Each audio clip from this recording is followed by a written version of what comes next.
All right, here we go.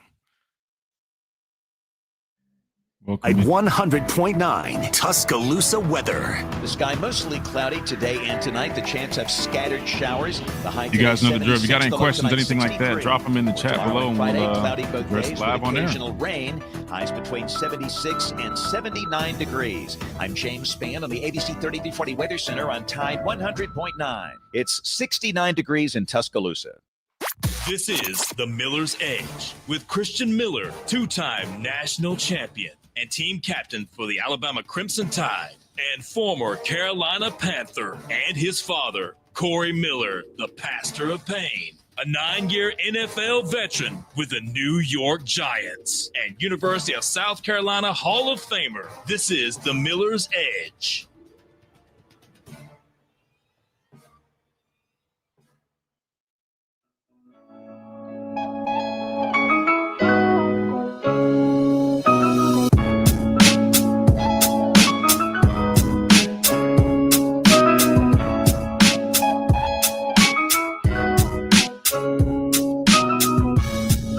And welcome into this Wednesday edition of the Miller's Edge, Tide 100.9, 1230 WTBC.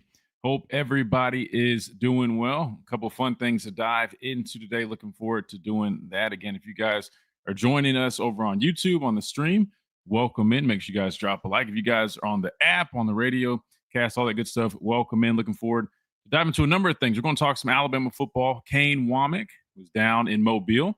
He spoke to the media and was speaking about his defense. Obviously, we love talking defense here on the show. So we'll dive into that interview, hear what he had to say regarding his defense post-spring.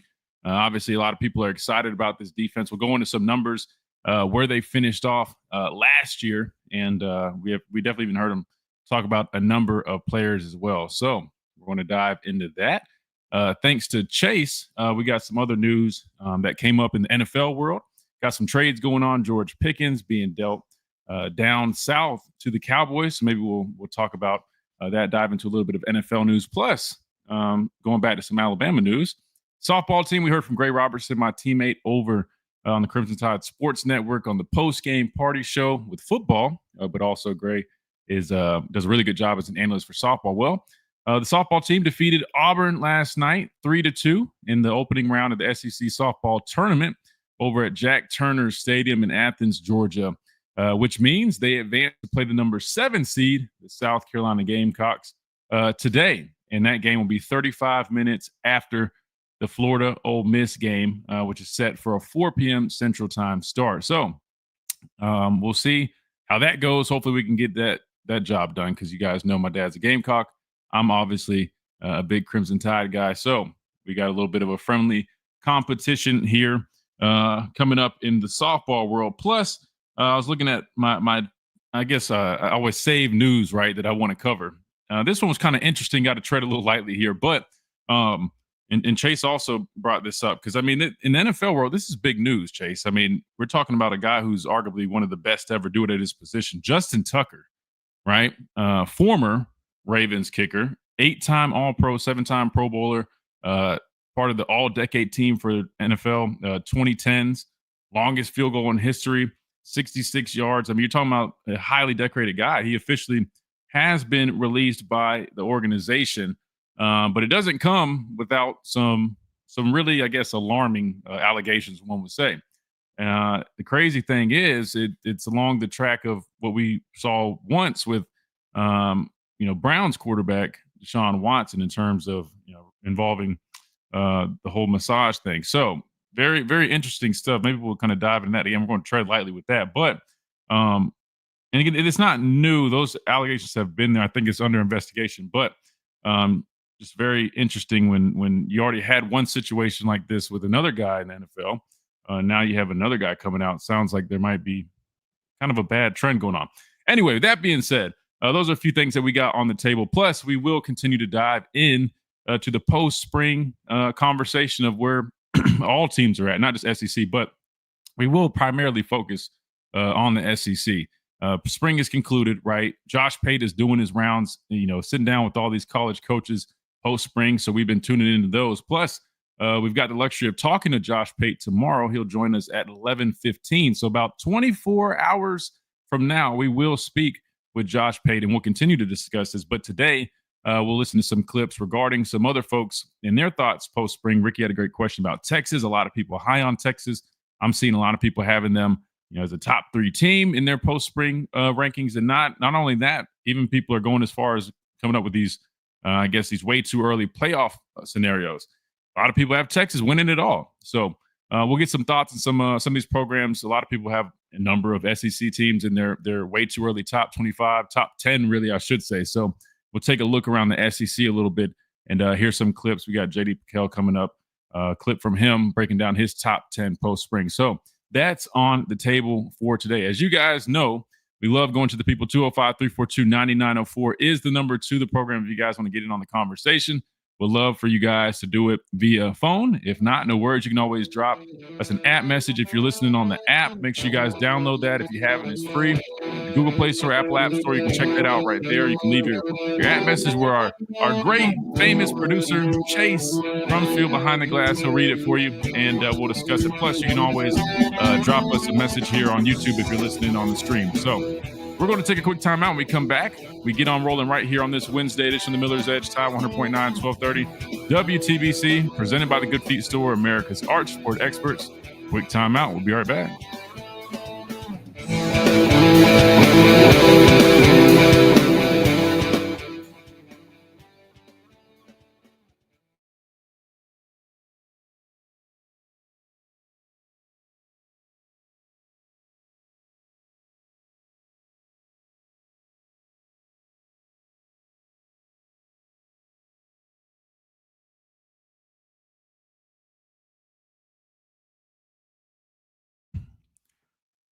What's up, Lewis? Roll Tide. Appreciate you joining us. If you guys haven't, man, drop a like. That always helps us out. If you're not subscribed, go ahead and do that. That always helps us out as well. Hope y'all are doing good. If you guys got any questions, you guys already know. Drop it in the chat, man. We'll discuss it live here on air. Hey, Mimi, welcome back. Glad you're here. How's everybody today? If you guys are just tuning in, we're going to hear from Kane Womack coming up. He was down at the Senior Bowl Hall of Fame. Why do I always forget these small details? I always forget. He was down at one of these Hall of Fame ceremonies. Mobile Sports Hall of Fame induction banquet. But he spoke to the media, and this was yesterday, so we got that clipped up. So we're listening to that here in a little bit. Discuss his defense. He mentioned a couple guys. We'll break those guys down, give our thoughts on that. Mark Barron also spoke to the media as well. We could play that if you guys are interested. But then the other thing we had planned was JD Piquel. So we're going to start. He did top 25. We're just going to do the top 10. Well, top 11. He had us at 11. So we'll start there and work our way down. He had a number of SEC teams there, so we'll kind of get his thoughts on some of those programs, and we'll roll from there.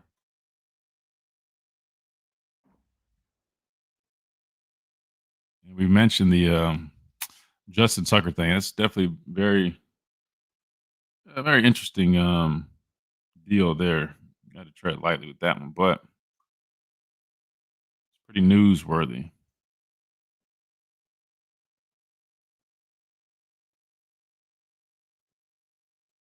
Trying to see if anything else has come up.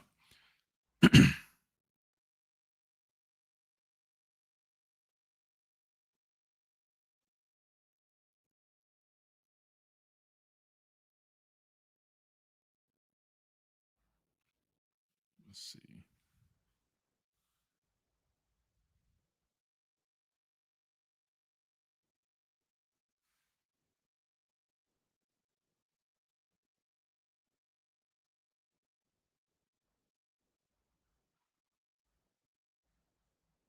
Sorry, guys. We're just on commercial break. We'll be back here in a minute.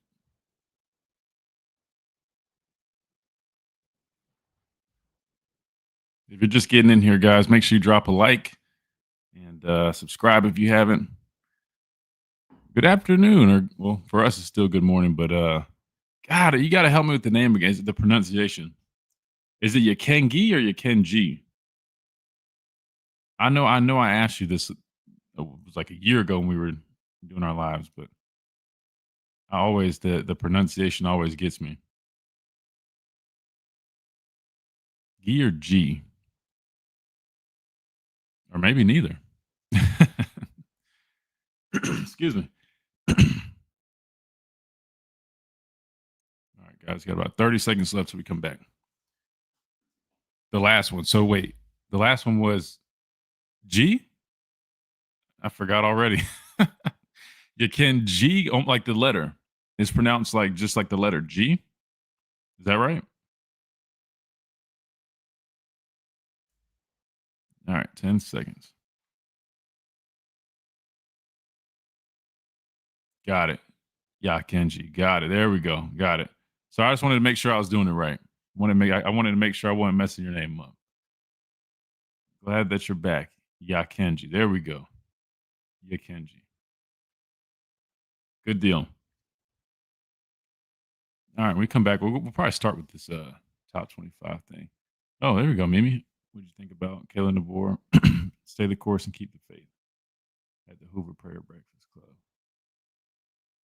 I'm all for it. This is Miller's Edge on Tide 100.9.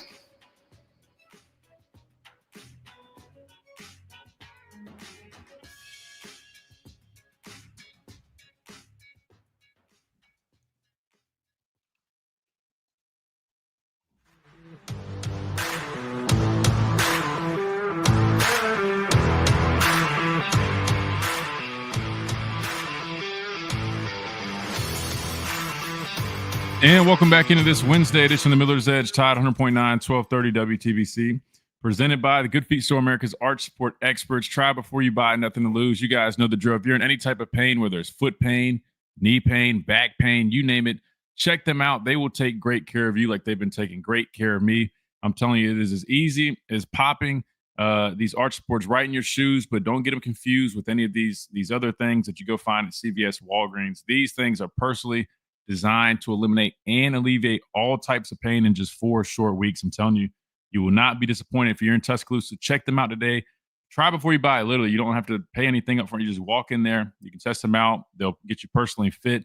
They'll demonstrate everything for you. Midtown Village is where you can find them, right off of McFarland Boulevard. You can't miss it. If you're not local, don't worry about it. There's locations throughout the entire country. I know we got listeners all over. But Birmingham's got a spot, South Alabama, you name it, they've got it. And they will take great care of you. Again, that is the Good Feet store. You can always go to their website for more information, goodfeet.com. Like you can see if you're on our YouTube stream, I'm right here on the website as well. Again, that is the Good Feet store, improving the quality of people's lives 2 feet at a time. All right, let's start here, Chase. We've been talking about the post-spring top 25. A lot of people are curious about not only Alabama, what we look like, but, luckily, we got you guys covered. We talk about them a good bit, but a lot of people are curious about some of these other programs, especially in the SEC, some of these other teams that Alabama's going to have to face this upcoming season. Well, you got a lot of people dropping lists. You got a lot of people giving their thoughts. JD Piquel with On3 Sports, he came out with his top 25 post-spring list. Spoiler, he had us right outside the top 10, right outside of it, just almost cracked it. And funny enough, he goes on to detail what would have had him put us in the top 10. Another spoiler. It was something that I mentioned to Ricky when we were talking about it, why I think some people might be a little bit hesitant when they look at Alabama for this upcoming year. But Chase, why don't we go ahead and do this? Why don't we go ahead and kick things off with JD Piquel and his thoughts on that top 25 list. And we can start it where I sent you that marker, because that starts with Alabama. We're not going to listen to the whole list that he had because it's 25 teams. It'd probably take us a little too long. So we're going to start with where he had Alabama right outside that top 10, and then we'll roll from there. But let's see what he had to say regarding his top teams coming out of the spring. I got Alabama. Alabama is, to me, like a solid variable at quarterback away from putting them in the top 10. They got a lot of those old Bama calling cards. I'm not saying this is Nick Saban's Bama, but I am saying when you think about those Bama teams that had a lot of success in the postseason, it was wide receiver play was elite. DB play was elite. Got some guys in the front seven. If the offensive line can be improved, and again, the quarterback can be good enough downfield, I think it'll be Ty Simpson. Alabama is going to be a force to be dealt with this year in the SEC. Now, the SEC is going to be brutal, as we always know it is, but even with that being said, I think Alabama, everyone's kind of written the obituary already. I wouldn't be so sure. I might keep a pulse on Kalen DeBoer's squad and what they're doing out there in Tuscaloosa. Now into the top 10. Bizarre, isn't it? Talking about the top 10 in college football, not including Alabama. At number 10, I got Texas A&M. Keep cracking jokes. Keep talking about A&M 8-4. Keep talking about all the things they haven't done historically. Y'all, there's not a lot of holes on this roster.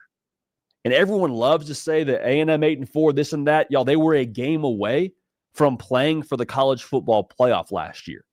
They played Texas. If they won that game, they would have played in the SEC championship. If they won that game, they would have been in the college football playoff. So I get it. If and all this and all that, it was Mike Elko's first year there.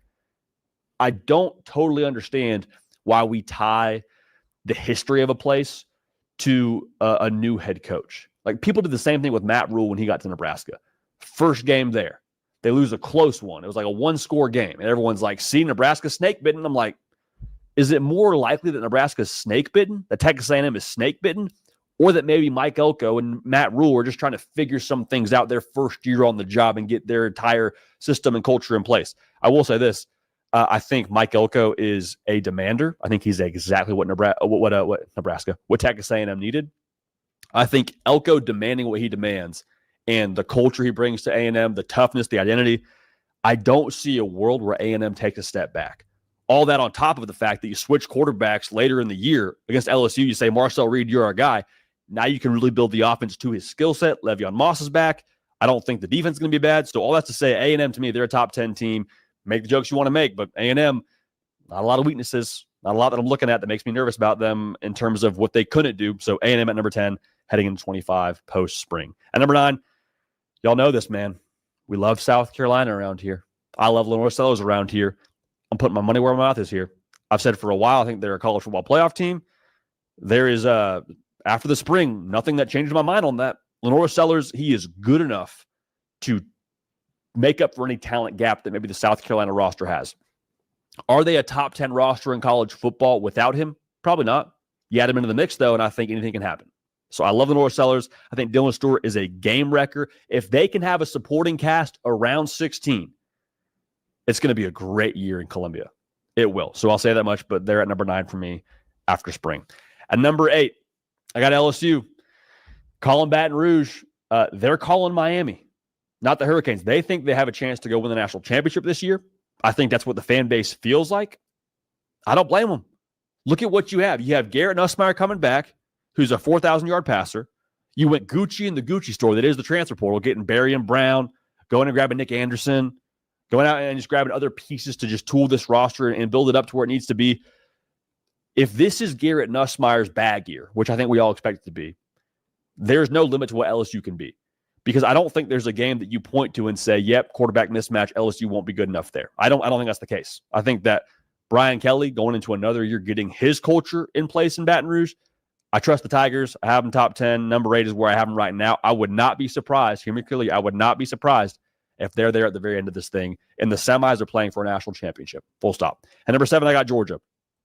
Now, Kirby Smart, I know he watches this show pretty consistently, so I appreciate that from him, but I'm sure that he is showing this to his team and saying, number 7? Y'all won the SEC last year. They have you number 7 in America. I don't know where the AP poll will put them. I don't know where the first college football playoff rankings will put them. But to me, like, Georgia, while I have them at 7, it's still Kirby Smart. It's still those top 5, top 3 recruiting classes they've stockpiled. The defense, I think, will be much more Georgia-ish. They still have the talent that should align with a ranking like this. I think Gunnar Stockton actually fits in a lot better with their system than even he's being given credit for. I think that he fits in a lot more to culture to where Georgia is right now. Georgia's kind of got a chip on their shoulder. And I think they should. And I think that is exactly who number 14 is playing quarterback for him. Waited his turn, took his time. Thought he looked good in the bowl game a year ago against Notre Dame. I'm just saying, if the playmakers are leveled up to what we think they are, there's a 12-team playoff gear that Georgia has here that could make them a problem when they make the dance. So I have a number 7 this heading into the summer part of the college football calendar. Now at number 6, I got Notre Dame ahead of Georgia. It's tough for me to put Notre Dame behind Georgia after they beat Georgia with the quarterback that will be starting for Georgia next year. I want to see who the starting quarterback is going to be. Feel pretty confident it's going to be CJ Carr. But even so, man, like, it's going to be Groundhog Day for that defense. Yeah, you lose Xavier Watts. Sure, you lose Ben Morrison. It's still going to be a really good defense. And that's a testament to Marcus Freeman. Yeah, you have a new defensive coordinator, Chris Ash, now calling the plays. Still going to be a really good defense. So I'm not worried about that. I think the Freeman traits for Notre Dame are actually 100% real, and they are a top 10 team in college football, no way around it. At number 5, got the Oregon Ducks, a team that went undefeated last year. I said this before. I'm not so much worried about returning production for Oregon because of how they've recruited, because of how they add via the portal. Went out and got some pieces again this year. I mean, went out and got Emmanuel Pregnon, offensive lineman from USC, to name one of them. You went out and you add a safety from Purdue and Dylan Thieneman, who they're fired up about. They think is a first-round kind of player. I trust so much how the sausage is made in Eugene, and I trust who's making the sausage, which is Dan Lanning and Phil Knight and Marshall Malco. Like, no questions. Dante Moore, I think he will be a Heisman finalist caliber quarterback. Does it shake out that way? We'll see. But if I had to bet money today, I'd say he's a Heisman finalist caliber quarterback. Oregon feels that way too, I have to believe, because you went out and got him. I said this a couple times, but I'll say it again. You went out and got Dante Moore and knew he was going to sit for a year. That was the plan. While he was sitting, you were paying him. You know how good you got to feel about a place to pay rent on it before you can live there? That was Dante Moore for them a year ago.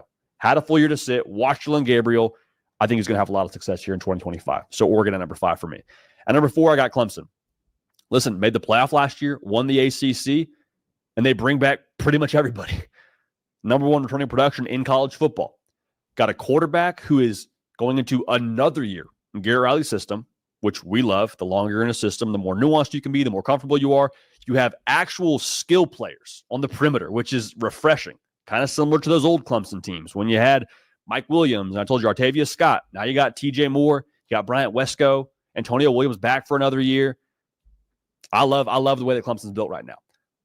Clemson continues to do all the things we've been asking them to do for a long time, which is, can you have some skill players? I just told you they do. And can you make some surgical additions via the portal? They've done that. You go get a wide receiver via the portal. You go get Will Help from Purdue that they love so far on the defensive side.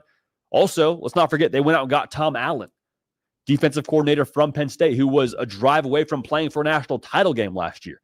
And by all accounts, they've turned up the intensity. They love the extra edge they have now. It feels like, I hate to say back, because I think that's such a overused word in our industry, but I do think the vibe at Clemson that was there when they were winning national championships, I think that same vibe is back. Are the results back? We'll see, but I love Clemson. I trust Clemson, and I think they will be a problem this year in 2025. Hear me clearly. They're a national title contender. I know that's weird to say because of, in our mind's eye, we're like, oh, the Big Ten, the SEC. Clemson's a national title contender. Go ahead and take that to the bank. At number 3, got Penn State. They have followed the blueprint of a Michigan and Ohio State the past couple of years in the sense that bring your key guys back, hit the portal, get some good coordinators, and let's roll. Go out and get Jim Knowles, who I think, depending on how you feel about guys like a Tom Allen, like you feel about Brent Venables, probably one of the best defensive coordinators in college football. I don't think that's a stretch. Got him from Ohio State, national title ring on his finger on the way over there.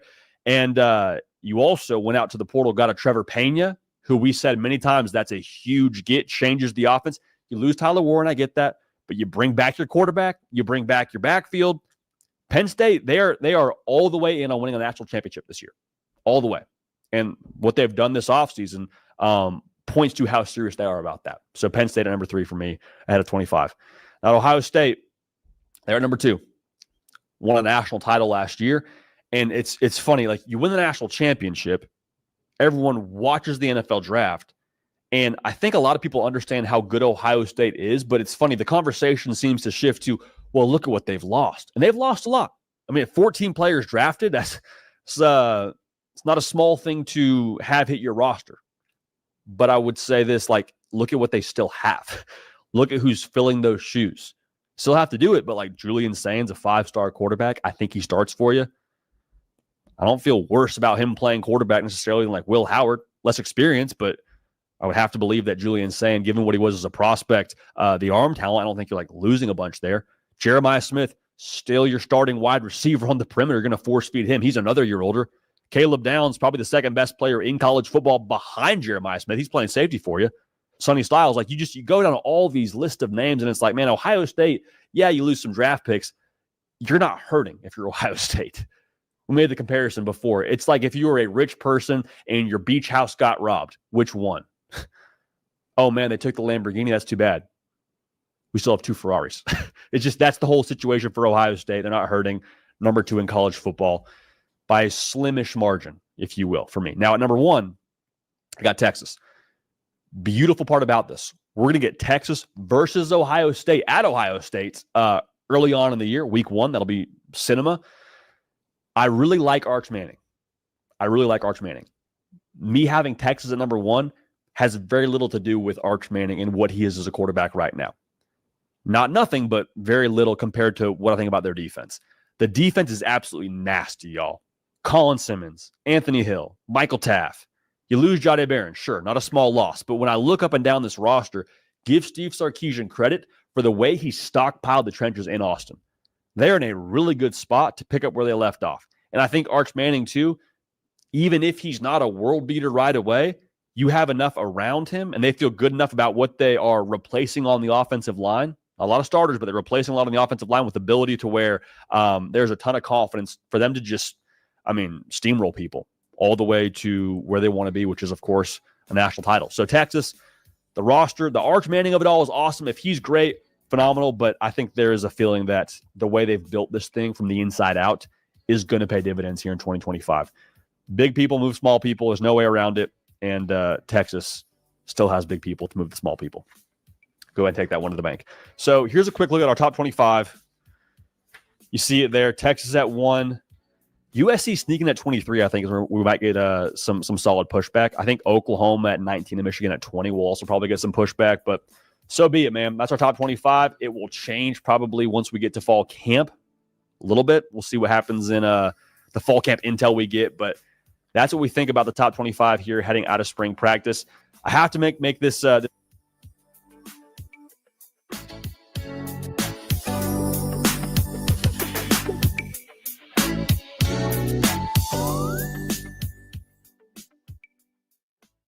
365, 24/7. You'll find road and utility crews, tow trucks, law enforcement, and first responders working along Alabama's roadway. We're making improvements and helping our community.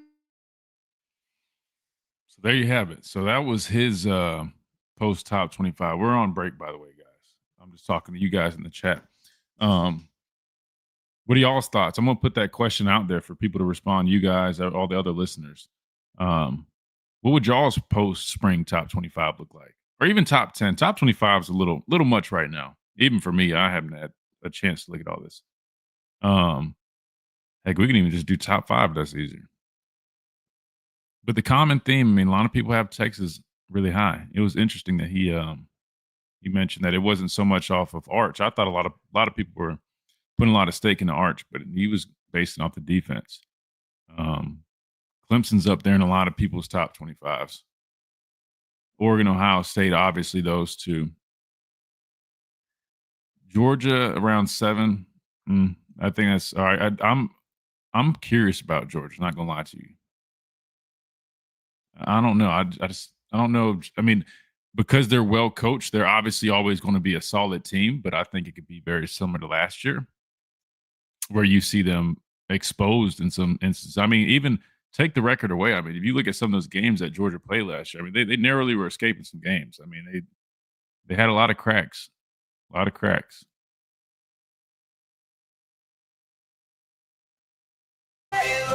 Electric, we do it all day. Gucci in the Gucci store. Call or text 205-553-0958. Fair pricing is what we do. Taylor. Yeah. Let's look at let's pull up Alabama's schedule real quick and compare it. Again, it's all subjective, right? But just curious how Alabama's schedule lines up with some of these teams. Let's see. All right, so here's our schedule. I'll put it up for you guys here in a second, too. Oh, wait, whoops. Go back. Let me turn those ads back on so I know we're coming back. Oh, yeah, we're about to come back.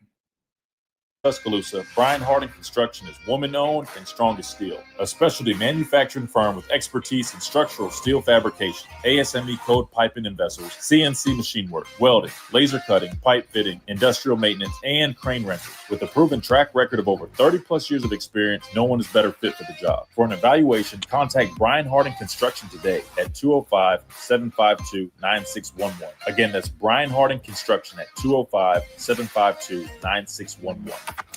This is Miller's Edge on Tide 100.9.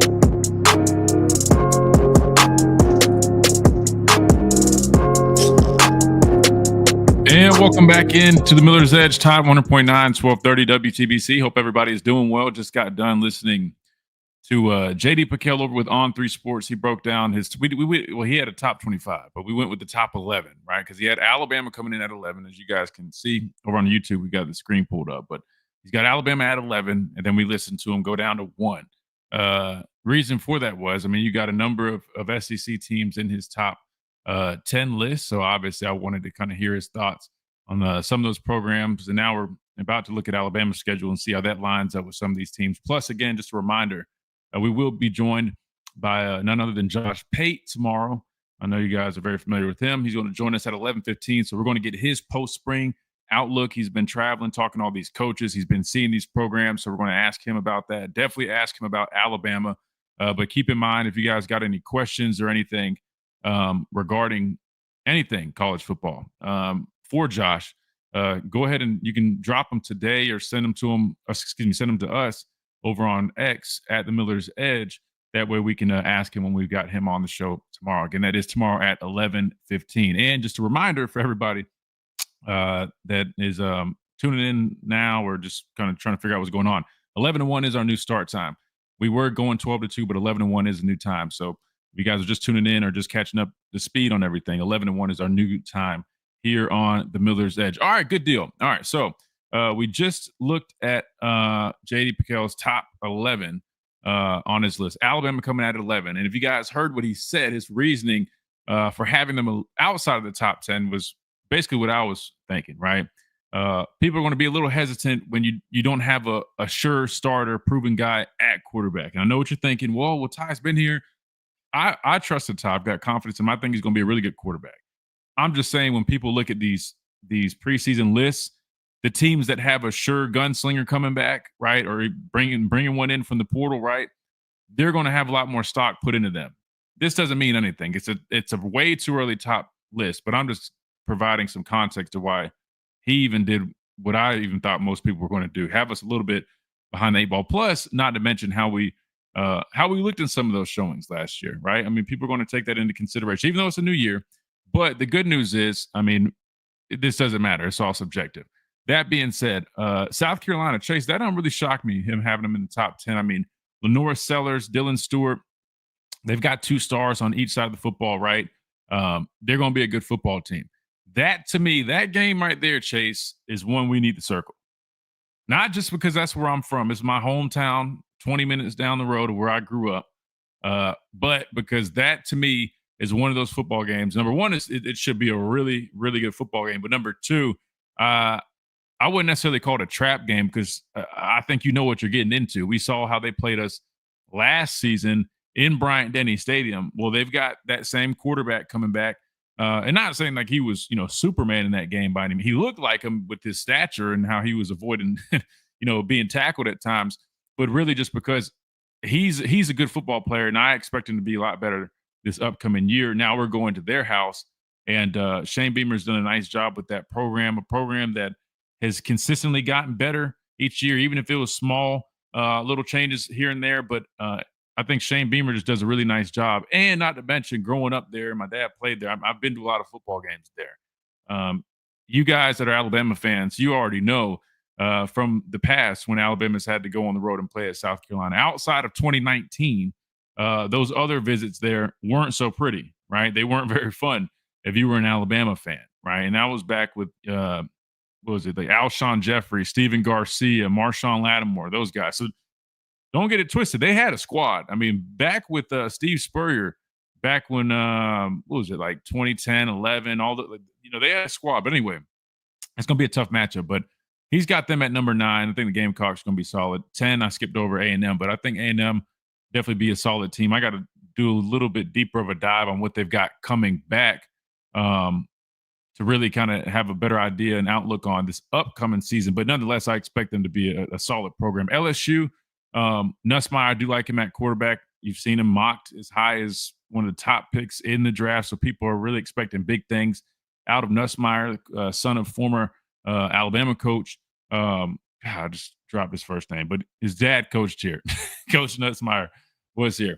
Anyway, they look, they're always going to have good skill players, right? Defensively, I mean, they were better last year than they were the year prior. Really, the year prior with Jaden Daniels, their defense was terrible, right? Last year, I thought they were a little bit better. I had to look at the stats. I could be wrong, but in my opinion, from an eye test, they were better.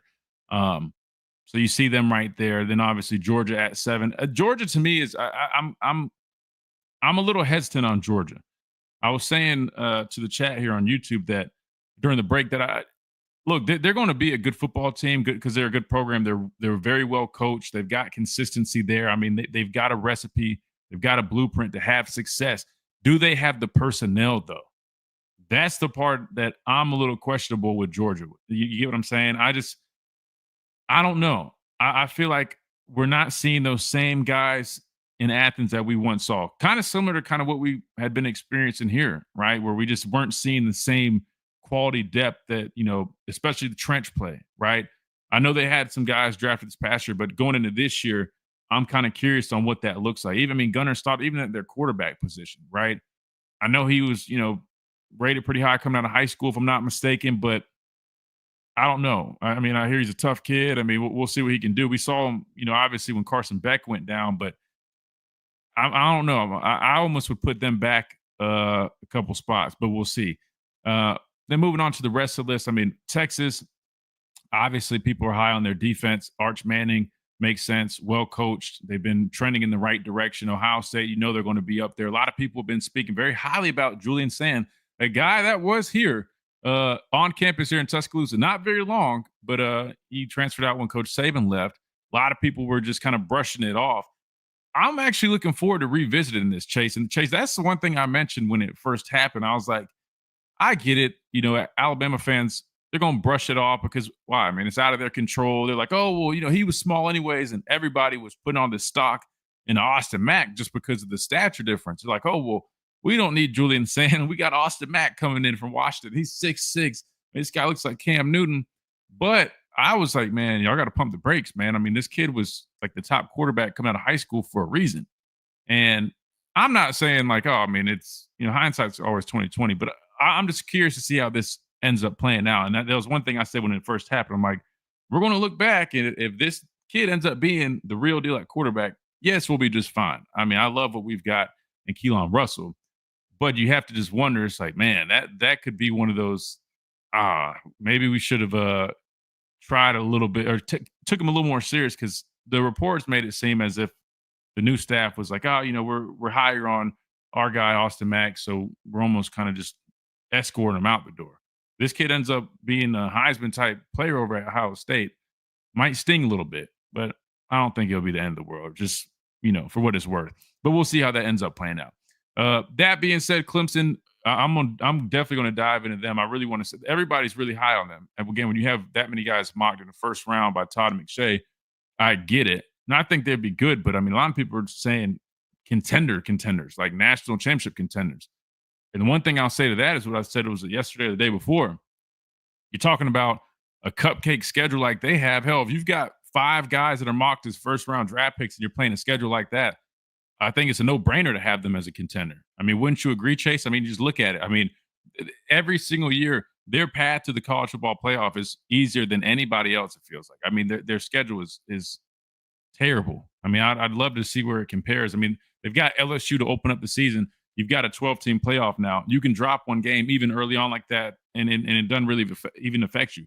They could lose to LSU, just run the table the rest of the way and set themselves up great to have a great spot in the college football playoff. Penn State, a lot of people really high on them. Ohio State, obviously, we talked about them, then Texas. So there you go. Oregon, again, I'm not shocked there. Really good football program. Brought in some guys via the transfer portal. Dan Lanning's doing a really good job. My former coach, Tosh Lupoy, serving as defensive coordinator. So those are, your typical teams that you'd expect to see up there. But want to put this question out to you guys. Number one, what would y'all's post-spring way too early top list be? Now, again, we're not going to do 25, way too many teams. But if you guys want to throw out top 3, top 5, top 10, you name it, feel free. I'm curious. Number two, do y'all think Alabama is a little disrespected here at number 11? Do you think Alabama is deserving of a preseason way too early top 25 spot? Definitely want to get y'all's thoughts on that. But first, we got to take a quick timeout. When we come back, we answer that. We got some people rolling in. I think we got some folks lined up on the phone line. Going to get some messages read here in a little bit. But that's what we're discussing right now. Post-spring top 25, plus some other things we'll dive into. Kane Womack speaking down at the Hall of Fame banquet induction down in South Alabama. We'll hear from him, get his thoughts. He mentioned talked about his defense, mentioned some specific players. We'll dive into that. We'll keep on rolling. All that coming up right here on the Miller's Edge, Tide 100.9, 1230, WTBC.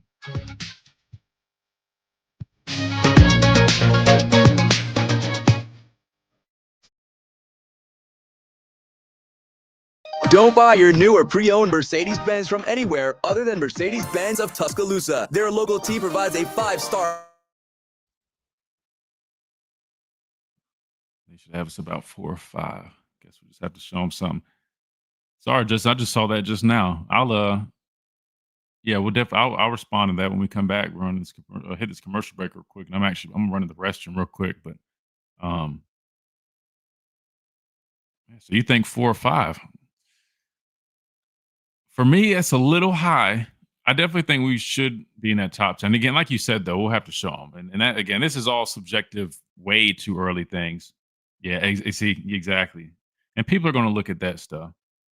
But I'll just say this. I mean, I've been talking to a lot of people, and a lot of people are really, really excited about a lot of the guys that came back, and then plus a lot of these new faces that we have, both freshmen and some of these transfer portal guys.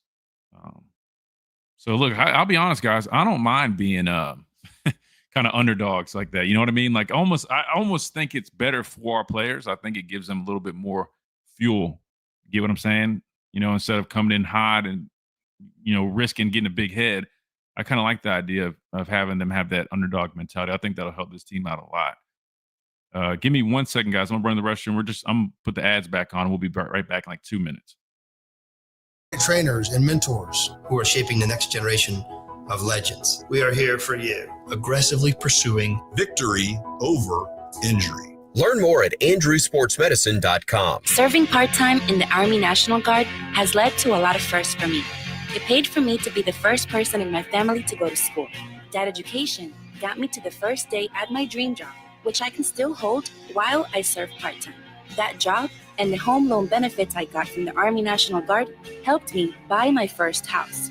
I also know that I will be one of the first to respond if my community ever needs me. Sponsored by the Alabama Army National Guard. Aired by the Alabama Broadcasters Association and this station. 365, 24/7. You'll find road and utility crews, tow trucks, law enforcement, and first responders working along Alabama's roadway. We're making improvements and helping our communities stay connected. We're working hard to make sure you're safe on the road. Now we need your help to make sure we're safe too. Alabama's move over law requires you to move over a lane when you see flashing lights on the roadside. And if you can't safely move over, please slow down. Visit DriveSafeAlabama.org, brought to you by the Alabama Department of Transportation, Alabama Broadcasters Association, and this station. The Alabama Securities Commission protects you from financial fraud. Anyone asking you for investment money must be licensed. You're careful with your money. Fraudsters aren't. Before you invest, call our hotline at 1-800-222-1253 to verify the licensing of the person making an offer and the product. Don't lose your hard-earned money. Learn to protect yourself at asc.alabama.gov. Paid for by the Investor Protection Trust and brought to you by the Alabama Broadcasters Association and this station. Hey, it's Christian Miller, and I want to tell you about our great friends over at Brian Harding Construction. Located in the heart of Tuscaloosa, Brian Harding Construction is woman-owned and strong as steel. A specialty manufacturing firm with expertise in structural steel fabrication, ASME code piping and vessels, CNC machine work, 30 welding, seconds left till laser we come cutting, back. pipe fitting, industrial maintenance, and crane rentals. With a proven track record of over 30-plus years of experience, no one is better fit for the job. For an evaluation, contact Brian Harding Construction today at 205-752-9611. Let's Again, that's respond to Brian you Harding guys first, I think, and then we'll take this call when we come out. So we got plenty of time. Tide 100.9 Tuscaloosa weather. Mostly cloudy. Oh, man, I hate when we got these tricky things like this. All right, we have about 7 minutes or so to get a call. Days, highs between 76 and 79. I'm James Spann on the ABC 3340 Weather Center on Tide 100.9. Yeah, we'll just go It's over on the 72 next degrees in Tuscaloosa. This is Miller's Edge on Tide 100.9.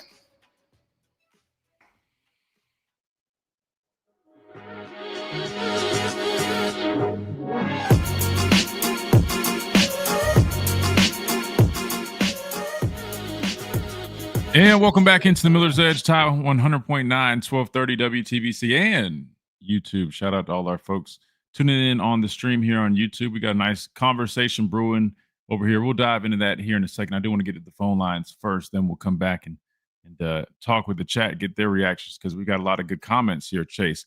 205-342-9904 is the number. Let's go ahead and head out to the phone lines. First up, we got Scott from Utah. Scott, welcome in. Hey, thank you very much. First off, roll Tide. Roll Tide, Scott. Now, I think I've calmed myself down a little bit from when Wyatt took my phone call. If you go back and listen to that D-Bag's reasoning for putting A&M at number 10, his reasonings, they kind of coincide with what Alabama went through last year and what Alabama's going through this year. Mm-hmm. You know, like he gave a justification that it was A&M's first-year head coach. Never mind the fact that it was DeBoer's first year as a head coach. You know, everything that guy said, he just lost credibility with me when, I can accept Alabama being number 11. I get that. That's fine.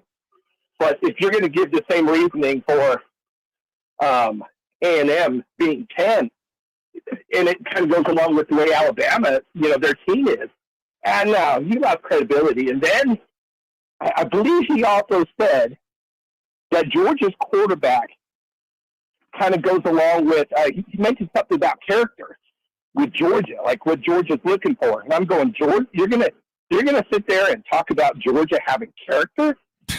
I mean, you guys are getting like arrested nonstop.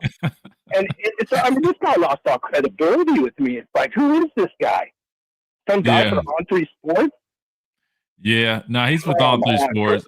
Yeah, no, like I said, I thought it was interesting just hearing his thoughts. I try to listen to a bunch of different people and try to see what they're coming up with. And a lot of the time, I agree with some of it, others not so much. But I'll say this. I mean, Georgia, I was saying, I'm scratching my head on them. I'm taking a wait and see approach. I feel like right now, obviously, they're riding on what they've done in the past, but going into this year, right. I just don't know if they still have those guys. I know they've recruited well. I expect guys to step up, and I expect them to be well coached. They're going to be in the picture some way or another. But I'm a little cautiously optimistic, I would say, with them. A&M, I guess I'll be honest, I don't know too much about what they have coming back for me to really dive in deep on that. What I will say, you gotta go back and listen to that reasoning behind A&M.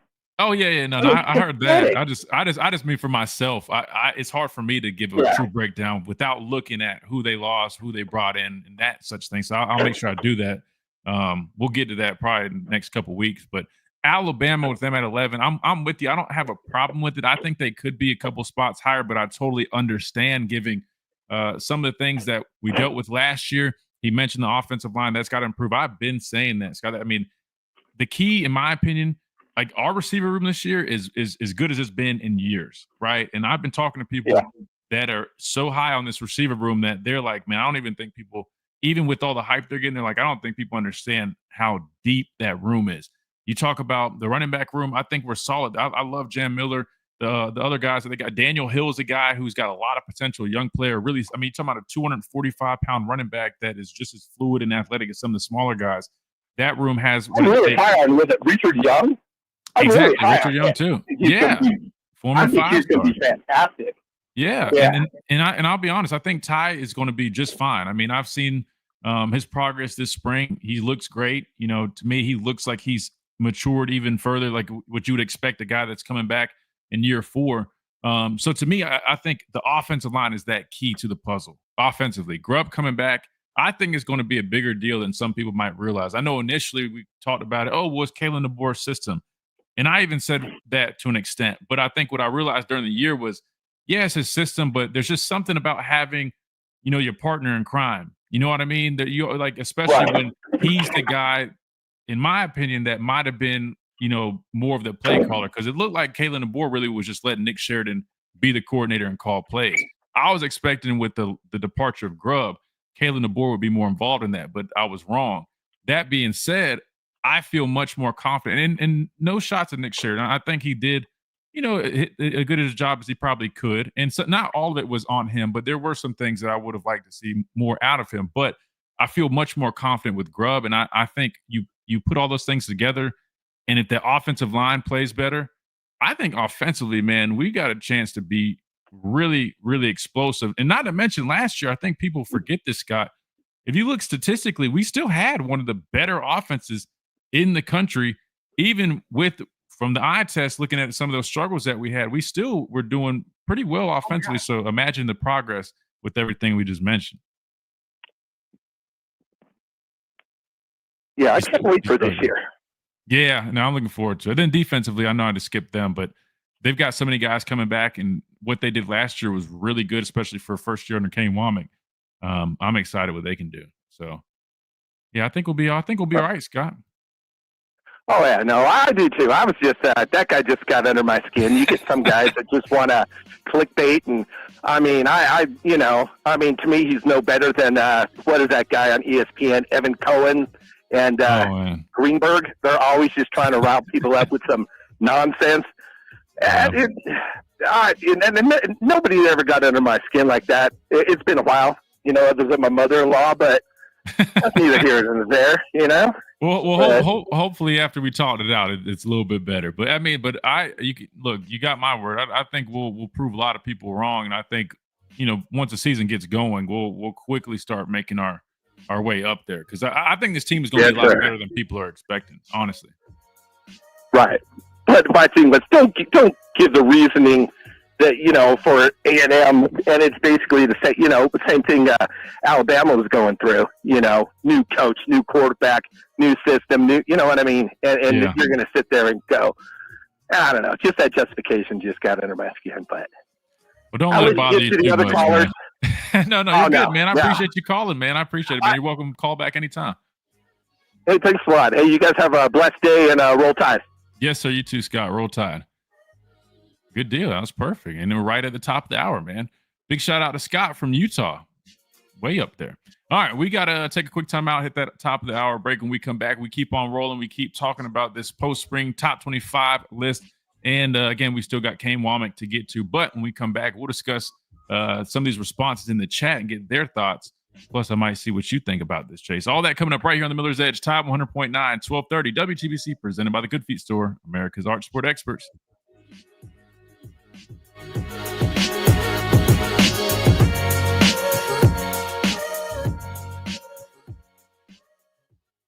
WTBC Tuscaloosa and W265CG Tuscaloosa, a Town Square media station. Tide 100.9 and streaming on the Tide 100.9 app. From the Fox Sports Studios in Los Angeles, here's Steve DeSaker. Golden State star Steph Curry. Scott was not going for that. Let's see what you guys got in here. Justin will read yours on air. Let's see what else.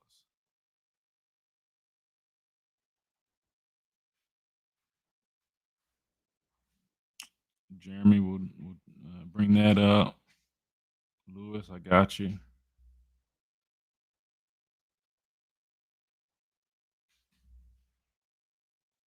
And a knee truck got you. Good deal.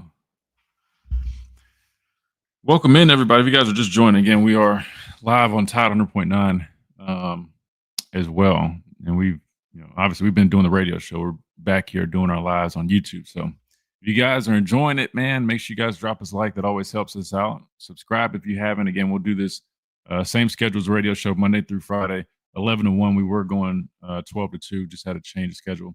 Now we are 11 to 1. So yeah, you can catch us Monday through Friday. And then obviously we'll start posting more content on here as well. Maybe we'll definitely do some during the off season, but during the season for sure, we're going to bring back some of these. What were we doing? We were doing a post game show and also a midweek show that you guys really enjoyed. So we're going to bring that stuff back too. Let's see. Careful with your money. Fraudsters aren't. Before you invest, call our hotline at 1-800-222-1253 to verify the licensing of the person making an offer and the product. Don't lose your hard-earned money. Learn to protect yourself at asc.alabama.gov. Paid for by the Investor Protection Trust and brought to you by the Alabama Broadcasters Association and this station. From our home base in Birmingham, Alabama, we are here treating patients from every generation. So 7 through 9. So we've got and from around the world. We're here for the rookies and the dreamers, trying to make a name for themselves. We're here for the achievers, who are resilient and won't take no for an answer. We're here for the coaches. So according to his, this is just according to his way who are too shaping early. the next generation of legends. We are here for you, aggressively pursuing victory. We will be playing injury. Learn more at 7, 8, andrewsportsmedicine.com. This is Miller's Edge on Tide 100.9. So 5 of our opponents are on this top 25. All right, here we go.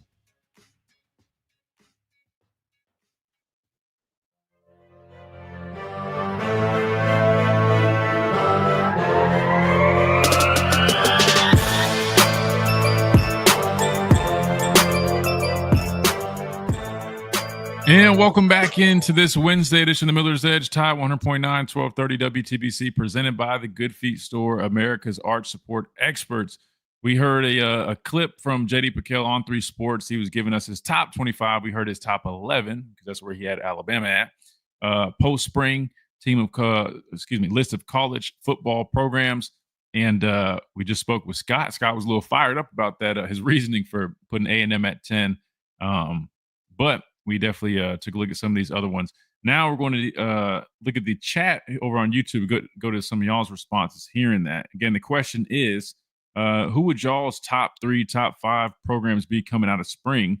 I definitely want to get y'all's thoughts on who y'all feel like are some true contenders going into this 2025 college football season. And also, are you with Scott? Are you a little offended by having Alabama at number 11? But let's go to some of these responses here. In terms of having us at 11, Justin says they should have us at about 4 or 5. I guess we will just have to show them something this year, and everybody will figure it out. I'll say this: 4 or 5 to me, I think, is a little high, right? Just in my opinion, right? Now, I think by the end of the year, once everything kind of gets going, once our quarterback, you know what I mean? Because technically we're still in a quarterback battle, but once we have a quarterback there that's established, fully expected to be Ty, once he starts meshing and gelling with those guys and getting those quality reps early on, I think this roster that we have here is really built really to endure an entire year. And the reason I say that is I think we have a solid amount of depth in some key spots.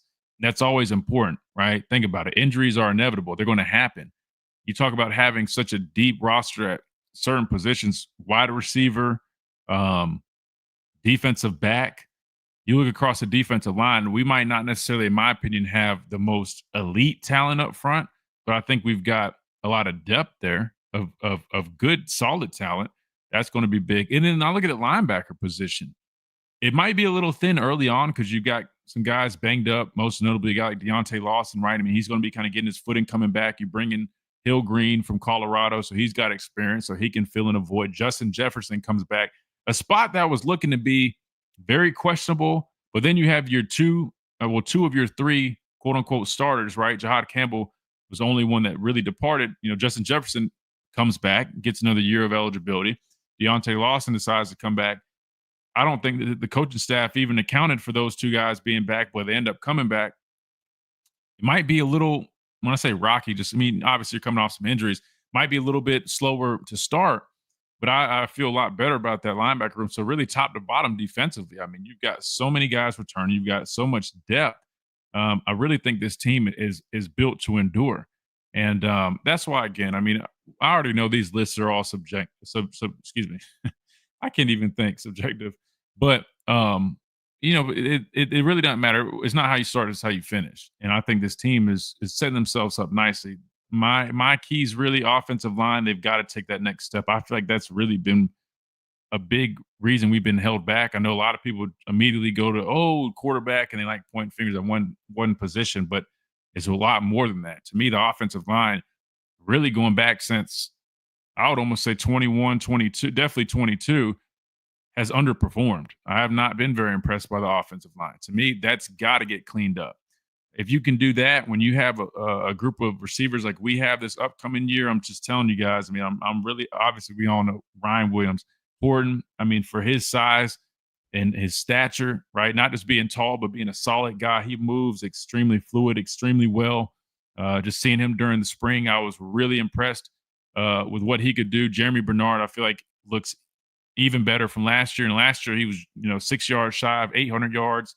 I think like 2 touchdowns. I think he's going to take another big step this year.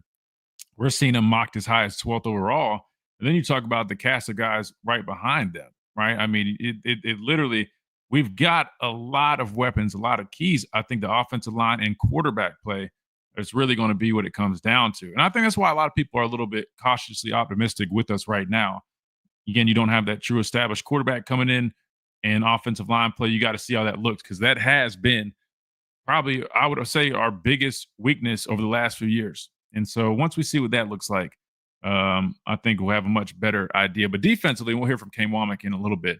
A lot of people are high on the defense coming up, and rightfully so. I'll pull up those numbers here just before we go to that interview. Some of these other responses. Jeremy says losing to Vandy, Tennessee, and Oklahoma didn't help us in terms of these rankings. And yeah, and I think they put that into consideration. I don't think they're putting too much stock into it, but at the same time, they definitely look at that, and it kind of just, I'm not saying it puts a stain on us going into the year, but it just makes you a little cautious, just because you're like, all right, you had a solid team last year. Obviously, I don't think our talent was nearly as elite as people thought preseason. Now, if you go back and listen to our show, my dad was very, very vocal about that. A lot of people gave him pushback on that, but I think people realized we had really good players, but it still wasn't the same level of talent that we've seen in the past years. That being said, we still had a good football team, and it wasn't dropping necessarily those games. It was more so the fashion how we dropped them. It did kind of have you scratching your head, right? Or even some of a close one like South Carolina, I definitely was scratching my head during that game. There's some of those things in that game that I just was like, that's just uncharacteristic of us. We got to figure that out. And hopefully we limit a lot of those blunder moments, I will call them, which again, I fully expect us to do. Talking about having a first-year head coach, total change, going from Coach Saban and a whole different regime. I mean, it's a lot. Let's see what else we have on here. Roger says, with the way Alabama finished the season, was thinking they would be out of the playoffs top 12. So, yeah, I mean, again, people are going to take that into consideration. So it definitely makes sense. And then Anitra says, I'm high on Richard Young as well. I think he's definitely going to be solid. But I would say and I'm high on him as well, but I would say if you're looking for somebody who could be like a dark horse, you know what I mean? Like somebody that you might not necessarily be thinking. Daniel Hill is a name I would keep an eye out for. Obviously, Jam Miller is going to be your guy. I mean, he's RB1. Richard Young, he's definitely going to get his fair share of snaps. But Daniel Hill is a guy, he just got so much potential, and he offers something different that none of the other. I feel like a lot of the other guys are very similar. Daniel Hill is slightly different in the fact that he's 240 pounds, man. Big, solid guy that I think if he can put everything together, he's got a chance to be really special at that position. So I'm definitely looking forward to that. Jeremy also says, believe we will be heavy on running the ball this season. I hope so. Just like Anitra says, I hope so. I definitely hope that's in the cards. I think that's also important. It just helps everything out. When you can establish a running game, it takes pressure off the quarterback. And why is that important? You got to, everybody looks at the quarterback position. They just think that, oh, you just got to have the guy that throws the football the best. Obviously, that's a big piece of it. But there's so many things that you can do as a coach to help your quarterback out. And one of those things is running the football, having an effective running game. It just takes so much pressure off of everybody, right? Not only that, or let's go into how it takes pressure off. I'm going to give you guys a football lesson. When you can run the football effectively, you're getting those chunk yardage, right? First, second down. What are you doing? You're creating third and short. You have a much higher chance of being successful on third down when it's third and short. You guys can go and look at the statistics. Every football statistic will tell you that. Third and short, and it's obvious, but still, I think people forget about these things when they're wondering, like, oh, just running the ball, it looks boring. But you got to have a running game, right? Plus, it keeps the defense honest. If you're just dropping back, throwing all the time, what happens? Those defensive ends, they get in their head, I'm getting off the football. They're throwing the ball, right? They're in pass rush mode, so you're facing more heat versus when you run the football, right? It keeps the defense honest. And to me, I was a pass rushing type edge guy. One thing I did not like, especially when you're playing a team that's got some good edge rushers, a team like South Carolina, you got to be able to run the football. Why? Because when they got edge guys that can, number one, get after your quarterback, they don't like playing the run half the time, right? I had to learn to like playing the run, but it wasn't my first choice, especially early on when I was small. It makes you a physical team. It tires down the defense. You got to make them earn stuff, right? Like when you run the ball, like passing the ball, it's almost like 7-on-7. You know what I mean? Other than the guys up front, everything else is 7-on-7. You know what I mean? Like when you're running the football, I mean, like it's physical. You got one-on-ones, double teams. I mean, you find out, you separate the boys from the men, right? And it's a big deal. It just helps out everything. It takes off so much pressure. And I think that was one thing, everybody pointed out with, Jalen and his struggles here and there. But I always said, I mean, let's also look at the things that we're not doing to help him out, right? Before you fully put blame on one person, let's look at the other things that aren't going great, whether it's the protection not being great, whether it's the lack of the running game, having him do things he's not the most comfortable with. As a coach, your job is to put your players in the position to be successful, no matter what, right? You've got to know how to adapt to their skill sets and what they do best. That's what the best coaches do. And so I say all that to say the run game should be critical, right? If I'm Ryan Grubb, my goal is to establish a run game. First and foremost, we need a solid run game. That's what we've built this program on, really, a physical, tough running game. And I get that college football is a lot different. It has evolved. You're going to see a lot more of throwing the football. I totally understand that, but you still cannot neglect the running game.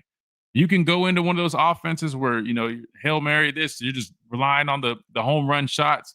But I'm telling you, you look at Michigan in 2023, when they won a national championship, what did they do to Washington? They ran the football down their throat, and it wasn't even close, right? I mean, at the end of the day, man, you can't get away from what's always worked, man. Running the football is a key component. Now, you still got to be able to stretch the football. You still got to be able to stretch the field. You still got to be able to throw the football. But running the ball will be really important. So appreciate all y'all in the chat, man. We'll definitely continue to go to you guys and break down y'all's thoughts. Just like we're going to keep going to the phone lines. We're going to take a quick timeout. When we come back, we go back to the phone lines. We got Marty from Arkansas. We'll talk with him. We got Mike from New York. We're all across the country today, Chase. We're worldwide, it feels like. Utah, Arkansas, New York. I love it. We're just getting started. We're about to take this time out. When we come back, we keep on rolling right here on the Miller's Edge, Tide 100.9, 1230 WTBC. Be right back.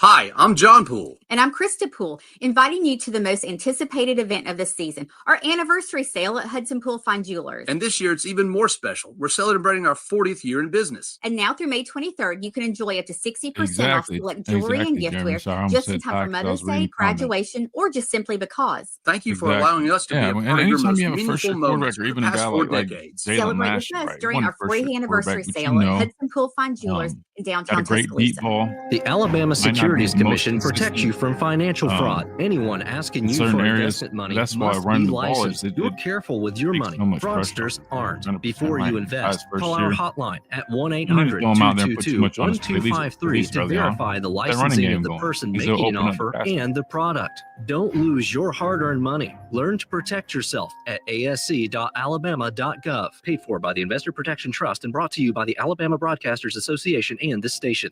Find mom's best gift at Target. Now through Mother's Day, get up to 40% off gifts for her. Discover trendy apparel and swimwear that'll elevate any wardrobe. Jewelry that'll make her smile shine brighter. That's why even like if you go back and chocolate that'll turn any moment like we played Tennessee last sweeter. year. There are endless options to choose from to show her she's the best. Hurry, save 20 to 40% on select apparel, jewelry, chocolates, and more. This Mother's Day only at Target. Restrictions apply. From our home base in Birmingham, Alabama, we so are you just got to be treating consistent patients from every generation across the get away United from. States. Now, I will say the though, world. now the We're here players for do have to rookies execute, right? and dreamers, trying to make a name for Don't just themselves. to call it, but the We're players here for also do have to do Who a are good job resilient. getting pushed, and that's where no for an answer. it starts We're shifting here back for to the the offensive line. coaches. Athletic trainers and Got to mentors be physical. Got to who are get shaping the movement. next Got to generation have your of assignments. legends. on We are point, here for right? you, Can't have aggressively missed blocks, pursuing guys in the victory backfield. over injury.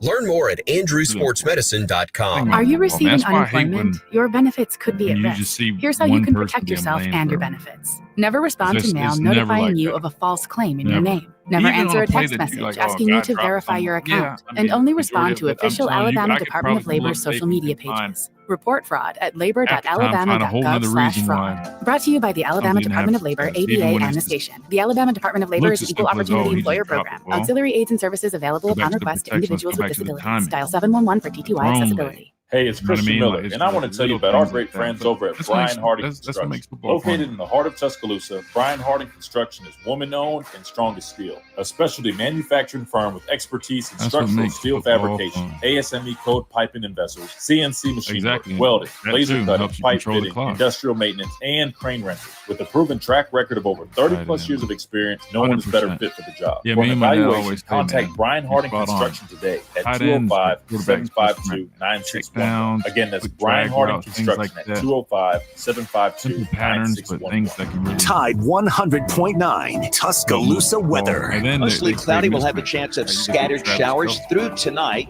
The high today 76. I mean, he's Patrick Mahomes' best friend, literally. A wet weather off the pattern field, tomorrow they're best and friends, Friday. but, Cloudy with occasional rain both look how days. successful they are. I'm telling you, Between go look at all 76 the and best teams. They 79. always have really I'm good James tight ends. Spann on the ABC 3340 Weather Center on 100% Tide right. We always 100.9. It's 75 degrees in Tuscaloosa. This is Miller's Edge on Tide 100.9.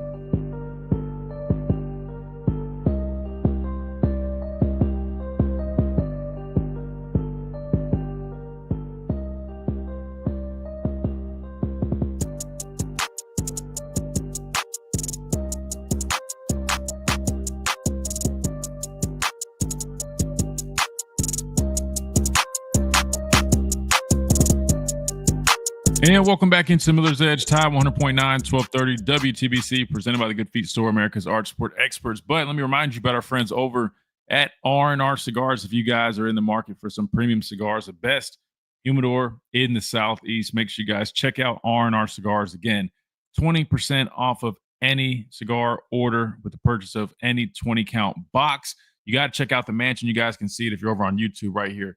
The ultimate cigar bar and lounge experience right here in Tuscaloosa, 2703 Gary Fitz Street here in Tuscaloosa. The mansion, they've got it all. They've got premium cigars. They've got over 160 bourbons that you can try if you're looking for a spot to go hang out, go watch football, basketball, baseball, you name it, man. They're putting it on. You guys can see the big wraparound porch right there on the mansion, man. It doesn't get any better than that, especially with the weather warming up. You got to check out R&R Cigars. Again, don't forget to take advantage of the website, rnrcigars.com. Free shipping on orders of $100 or more. Save 20% off any 20 cigars. I mean, they've got deals left and right, and especially, you know, it's almost Father's Day coming up, all that good stuff. You got birthdays. Go and get you a gift from R&R Cigars, man. You won't regret it. And the person you get it for will be extremely happy. So, again, that is R&R Cigars, the official. change times on me, so I got to get up early, get my homework done. I already got, so now I do it for you. I got to do it for your guy afterwards because I got a bone to pick with him already. So yesterday we did that. And then Brian. But Christian, don't you think defense, you pack your defense and you win football games? I know a coach at the beginning of the year, he take their defense into the class, into the locker room and say, this is how many points we only can give up this year. And we'll win our football game. Don't worry about that offense. You just got to stop them scoring and you win games. You always wrote on there. If they don't score, we don't lose. And that's the thing. Like in the Michigan game, the defense played a heck of a game. I mean, that could have been a 50-0 game, but the defense helped us, and we pack our defense. That's just like me and the defensive coach are going through coaches right now. We're going through head coaches from a long time ago. And last night, even though I don't like the school, I always did like the coach because a friend of mine's dad played for him, and that was General Neal. And the guy told me he always would tell his offense, go down there and fiddle around. We got work to do on this end. He'd sit down in that desk, and he'd get that defense playing. And that's all he coached in. He coached from that desk, but he was a heck of a defensive coach. And it cost Bear Bryant 1950 national championship because they beat him 7-0. I'm with you 100%. You know, if you pack your defense, especially on the road, you'll win your games. And the thing people forget about in football games is two things: changing the field of possession on punting, and make sure that guy don't run it back for a touchdown down the sideline. Protect the sideline, always make it go to the middle, and you get him. Let him down the sideline, he takes it to the house. And another punting and field goal kicking. Two things, special teams, that people don't look at that. Yeah. That's what makes it one off when you can flip that field position or you can get it with your running guy and start at the 50. That's like when we had Arenas. Every time he cut the football, the offense started at the 50-yard line. Yeah. You know, all they do is 10 yards, boom, we kick a field goal up 3-0. And that's, that's football right there, playing defense and knocking them backwards. Today's a holiday. I can't say nothing on because I got to get home and watch something. But Ron, Christian, hey, do you bet, Christian? Because I'm going to make a lunch bet with you. And I'll buy you lunch. And this is the bet. All right? Okay. Since you're so smart and you're an Alabama alum and you know the insides and outs, you go to practice. You got to pick the record. And you got to pick the one game we'll lose to. And I already picked my game because the guy afterwards already knows what game I told me we got to lose. Wait, you want me to predict the record in the game that we lose? Is that what the challenge is? That's what I'm challenging with, and I'm going to do it too. And then I'll buy you lunch. I'm going to buy you lunch anyway because I'm going to sit down and talk to you. You don't have to pay for it. We'll get lunch, but you have to pay for it. I appreciate that, Marty. No, you come hang out with us when we do our live show during the fall again. I got you covered, man. We'll definitely do that. No. When you find out where you're going, let me know. I'll probably come down this weekend because I want to go watch the last baseball. Watch that shortstop play one more time. Who's that? You talking about Justin LeBron? Yeah, he'll be the number 1 draft pick. Is he eligible though, Marty? I was curious about that because he's eligible next spring. Okay, I was about to say because I thought is baseball similar to football? You have to have 3 years in college. This will be his third year at the end of the year. He's eligible next spring. Okay. All the draft people have as number 1 pick in next year's draft. Oh, okay. So he is. I guess he is draft eligible then. Yep. Some reason I was thinking it was next year, but this is a football show. I didn't mean to get you sidetracked. oh no, you're good. No. I mean, hey, dude, no, I like baseball. If you're in town, how about this? Call us Friday if you're going to come down here. I might go to one of those games too. All right, I'll call y'all Friday. Yeah, I'm coming. I got to get a hold of my buddy that works at the hospital. Tell him I'm going to come on down. We'll go to the baseball game together. But yeah, they got to take 2 out of 3. They beat Troy last night. That's a big win because Troy's 16 in the country. And so we got to take 2 out of 3 from Georgia and 2 out of 3 from Florida. Beat 6. We'll be all right. I just don't know if we got enough pitching in the SEC in that game, but single elimination. And the teams that got double bye, they can set up their weekend pitching just like they do on a 3-game series. So they got an advantage over everybody else. But that's just the baseball's a funny game. But yeah, it's a good game, but it's a funny game. It's got expensive to just go watch it now. But I don't have a favorite team. I just used to follow it a lot. That was my number 1 sport. Me and my buddy used to collect our bottles. Then we go down to the Boston Globe. And we would take all the papers and we just take out the sports page and look at the standing. And the Globe guy says, all y'all doing is taking out the sports page? Yeah, that's all we want. He goes, Monday, come down on Tuesday, whatever papers I have left. I'll give you. You don't have to spend your time. Well, this is I'm 70, so this is years ago. My paper's worth this for time. And because you don't have to go collect bottles, but you have the paper. So that was pretty cool. Oh, yeah. But now it's football and Alabama football. And like I said, my friend takes my friend that he won 5 state championships in high school. He takes the games for me there on Sunday. We break it down, and he tells me what we did was wrong on defense. We always talk defense. So he was starting the defensive coordinator. This guy in the high school, the high school coach, won 5 state here in Arkansas. But I mean, there's where he can break it down, and he lets me know if the winner did this.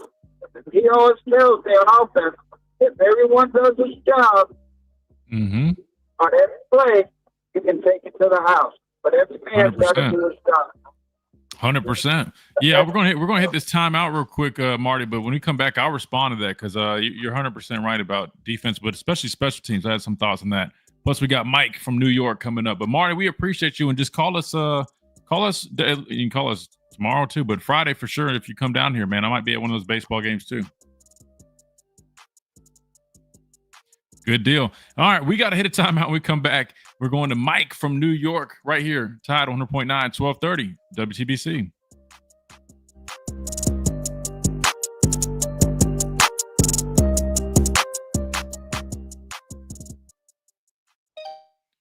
All right, let's see. A little hard to hear him, guys. Sorry about that. Justin LeBron, it says, I asked ChatGPT because if you guys haven't used it yet, I mean, it literally is, it's crazy how quick it works. It says, no, Justin LeBron is not draft eligible for the 2025 MLB draft. As a sophomore, he must wait until after the 2025 college season to become draft eligible. So wait. I'm confused. Which requires players to complete 3 years of college or turn 21 within 45 days. Since he was born November 3rd, 2004. Golly, man. He will not meet the age requirement. Looking ahead, he's already being projected as a top prospect for the 26 MLB draft. Yeah, I'm sorry. I almost think, but see, somebody else said something about him going to leave. Oh. Well, I hope Marty don't rush down here from Arkansas because it sounds like he'll be able to catch them all next year. I mean, I'm sure he wouldn't mind. great candidates? Well, they're not hard to find when you go to Zipper. See what else we got here. As long as offensive tackle is good this season, then we will definitely improve on offense. Shoot, everything else could have been the same, but if we had better tackle play last year, it definitely would take a huge step. So you're right, man. 100% right. I think Parker's going to be good. I don't know if you guys have seen, but you got a lot of people that are mocking him as high as number 1 overall, 3. I'll be honest, I don't see that happening. First round, definitely could see that happen. I mean, offensive linemen are like diamonds. I mean, they're tough. They're really tough to find. So, I mean, if you're one of the top offensive linemen, you're probably going to have a good chance of being a first-round pick.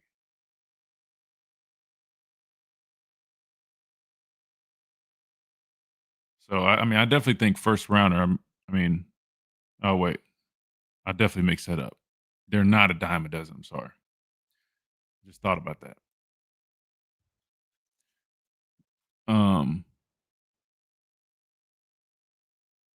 Yeah, I think Jaden Roberts is definitely a force. Definitely leans a little bit more in the running game. 752 961 things. Again, that's Brian Harding Construction. If he could get 205. If he cleans up his footwork a little bit, he definitely. This is Miller's Edge on Tide 100.9.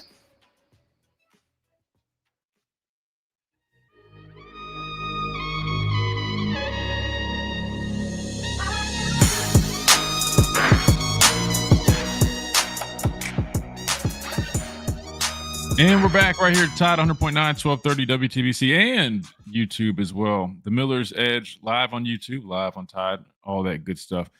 Appreciate everybody joining us. We're going to keep rocking and rolling. We just spoke with Marty from Arkansas. Next up, we got our buddy in New York, Mike. Mike, welcome in. Hey, what's going on, Captain? How are we doing this afternoon? I'm doing great. Mike, how are you? I'm doing good. I'm digging the new time because I don't have to juggle my conference call 2 days a week over top of your call now. Okay. So well, that's good to know then, because I was about to say I was a little nervous because I was like, man, I hate that because again I didn't choose it, but I was like, man, I hope everybody's schedule still lines up. I'm like, I know everybody really enjoys that 12-2 spot, but that's good to know though. So it benefits. Yeah. Hey, talking about the way too early. Yeah. You know, you always have the same cast of Penn State, Notre Dame, Oregon, same cast of characters out there. And then, you know what happens to them in the playoffs. But I always look at, just like the NFL, there's always some team that comes out of nowhere. And I think college is going to be like that as long as you got 12 teams. Last year it was Indiana. So I'm kind of tweaking around, looking at some schedules this year, some teams that were kind of good, and maybe they don't play anybody this year. And Georgia Tech don't play anybody this year. They've got 2 games, Clemson and Georgia, and they're both at home. And Syracuse might also be a little trip game, but that's at home. And then so they might take a playoff spot. Wow. I keep an eye on them. And so that's a good point, though. The other thing, I'd love to see them, if we could, get them back into the SEC, so our fight song would make a little bit more sense every year. That would be fantastic. Oh, I never even thought about that. Wait, when did they? This might be dumb. When did? Do you know when they left? I don't even remember that. It probably was a while ago, right? I think it was before. Like Arkansas and them came in. Arkansas and South Carolina came in. It was before that. I don't know, maybe the 70s. I'm gonna look on ChatGPT. It'll tell us in about 10 seconds. I searched when did Georgia Tech leave the SEC, and it says this fast. Georgia Tech officially left the Southeastern Conference January 24th, 1964. The decision was primarily driven by disagreements over recruiting practices and scholarship regulations. At the time, SEC rules allowed schools to offer up to 45 scholarships per year, leading to a practice known as oversigning, where more players were recruited than were available roster spots. This often resulted in players losing their scholarships if they didn't make the team.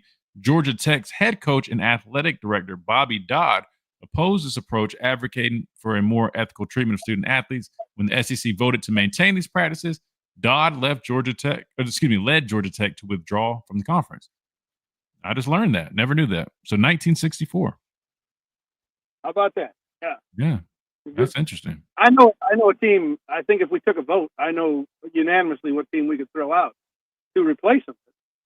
Let me try to guess. You could easily just say Auburn because we obviously don't like Auburn here. But if I were to give a realistic answer, I mean, they are geographically they are out there a little bit too. I would say Missouri, maybe. Yeah.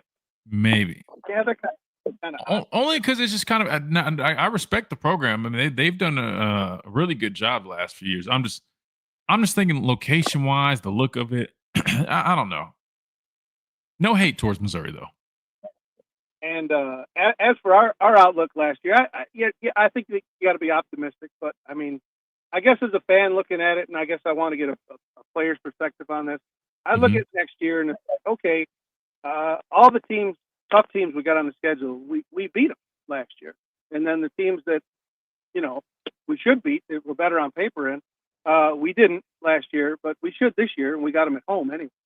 So I guess that's what do you think it's better as a player if you lost to the better teams and then you got to go out and prove something with them, or I mean, how do you guys even look at the schedule? I guess is how do they? I'd rather get upset by a game or two going into a season, I guess, because you can beat those guys if you just play your game, and you can beat the good teams because you beat them last year. You still got to go out and play the game. I get. Am I making any sense? I guess. Or yeah, no, it makes sense. The problem is the answer I give might be very Saban-esque and kind of boring, but I would say this. Genuinely, man, we just were so. They really drilled it in our mind. They instilled in us.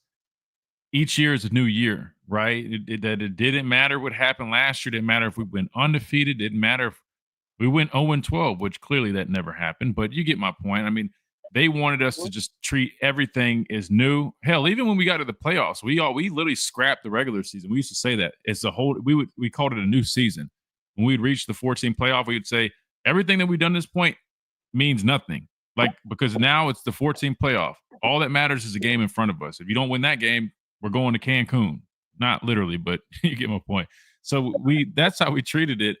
But I mean, if I'm giving you just like my perspective on it, I would say, would I rather be upset or I don't know. To me, the upset, like I'll give you an example, like Vanderbilt.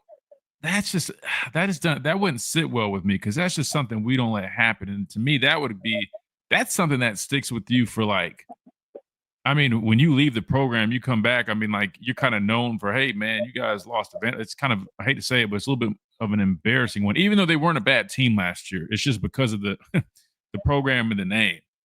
So I'd probably rather take an L to a more accomplished team, maybe. But then I also think of how, when I come back here, Coach Cochran used to mess around and always be like, oh, what was your record versus Tennessee? What was your record versus Auburn? So those meant a lot.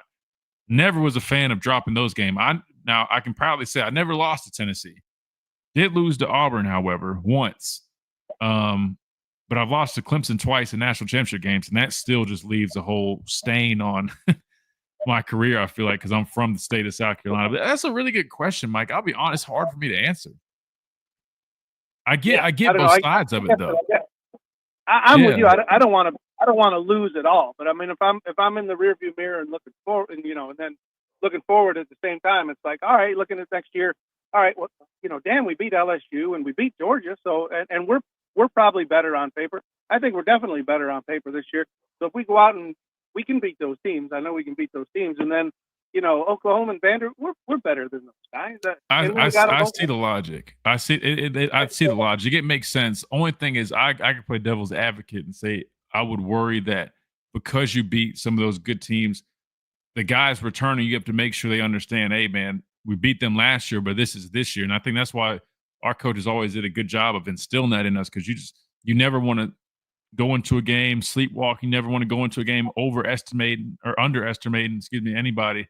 Because in football, man, any given day, man, somebody can show up. You could just show up and not play your best game, and that's literally what we saw, right? I mean, that's all it takes, you to be off your game. And we know how this works. So anytime a team plays Alabama, it might not be as much of a target, but we still have that target. We still have that brand. People want to play Alabama.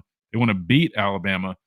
I would just say I'd be a little cautious of the other end of it that, we beat Georgia that this past year. Some of these newer guys that might be a little bit easier to fall into the trap of, oh yeah, we beat those dudes last year. They're not all that anyway.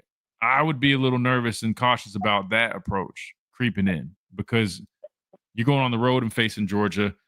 I'm still thinking Georgia's probably not going to be as talented as they might have been, but it's still no easy task. You know what I mean? So we'll see. But you're right. LSU comes here.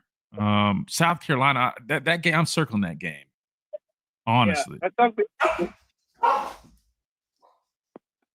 Sorry, my dogs had an opinion. I guess they were saying they also agreed that they're circling that game. About Georgia, and you got all the dogs barking now. Yeah, they must not have liked that. Maybe they're Gamecock fans. Nah, that's a lie. They're all Alabama fans. But yeah, no, I mean that's a really good question. I wish I could give it's just the Saban mindset in me. Just the way I look at it, Mike. It's like clean slate, man.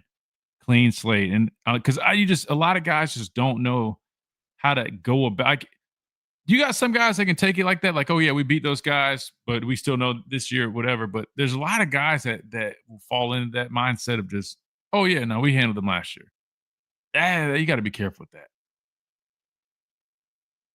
Yep, absolutely. So no doubt. Earlier we're talking about Kirby being, setting the, the brand, coaches like strongest coaches. I guess most power. Yeah. What are your thoughts on that, Mike? Who do you think in the SEC is probably on the hot seat the most right now? But like if they don't have a really good season right now, they could be swapped out. I think it's Venables. Yeah. I think if he drops 4 this year, I think he's done. I could say I could maybe say him. I also I wouldn't put it past a guy like Hugh Freeze. I'm being honest with you. Especially given the money that they're allegedly spending in the portal.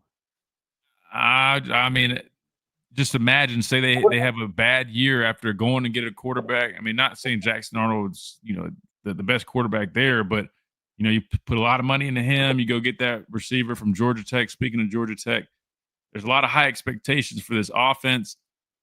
If he doesn't produce this season, I could see them kind of looking in another direction, and I could be totally wrong, but they come to mind. I don't think they've got the roster to get into the playoffs unless a lot of things go right for them. So what do you think would be a successful season for Hugh Freeze? 8 wins? It just depends, Mike. I mean, because the problem is nowadays we live in a microwave society, man. Everybody in their mind thinks their team's going to win a championship, especially at a program like that they've had success before, a bigger program. They're in the SEC. So with that being said, I mean, successful year for them. What was their record last year? I don't even remember. Let me pull it up real quick. But off the top of my head, I would say successful year for them. They finished 14th in the SEC last year, Mike. I was about to say, I did not think it was very impressive.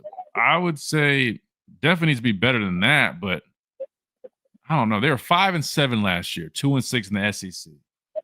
Definitely, if they have another year like that, I do believe I'm gonna double down on that Hugh Freeze pick. But in terms of this year being successful, well, the floor is a little. I mean, I guess you get what I'm saying. They're coming off of 5-7 years, so I mean, 8 wins, he probably is okay. I would say. I mean, it at least shows they're making progress. But that's obviously not the most here. That would not fly. There, their standards a little bit different. Clearly. Yeah, we can keep. Yeah. So we'll see though. But yeah, I think that I mean 8 wins. I mean, it's just weird saying that because it's like here I'm like, oh heck no. But 8 wins for them coming off 5-7. I think that's enough for them to hit the pause button on kind of getting eager to look another direction. So I got I got our tickets for first game in Tuscaloosa since first game ever. I mean, the last time I was down there was '86, like I told you. Since, which game is it? Which game? We're going to Wisconsin game.